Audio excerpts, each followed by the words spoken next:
क्यों? आज यहाँ के राजा को दारा के दर पर आना पड़ा? दारा, मेरी और तुम्हारी कोई दुश्मनी नहीं है। हो भी नहीं सकती, क्योंकि हम एक ही थैली के चट्टे बट्टे हैं। हम बुरे बनकर आतंक फैलाते हैं और तुम लोग सफेद कपड़े पहनकर आतंक फैलाते हो। भोले भाले लड़कों को आतंकवादी बनाते हो। मुझे शाखा का सर चाहिए दारा, वरना वो तुम्हें मार देगा। मिल जाएगा, मिल जाएगा। शाखा की तलाश जारी है।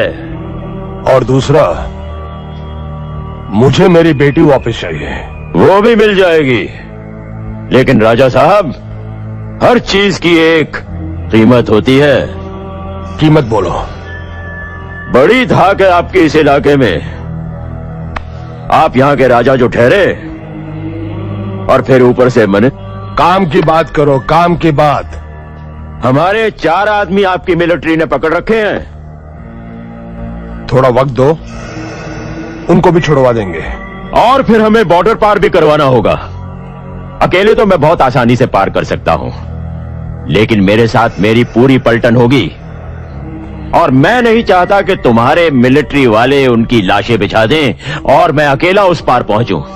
ठीक है, तुम्हारा ये काम भी मैं करवा दूंगा। बहुत खूब। शाखा का सर तो तुम्हें यहीं पेश कर दिया जाएगा, लेकिन तुम्हारी बेटी, वो हमें बॉर्डर पार करवाने के बाद ही तुम्हें मिलेगी।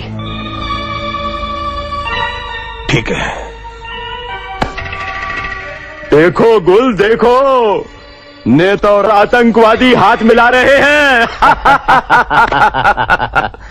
इस देश में सब मिले हुए हैं, इसीलिए ना तो कभी यहां आतंकवाद खत्म हो सकता है और ना ही कभी इस देश का भला हो सकता है।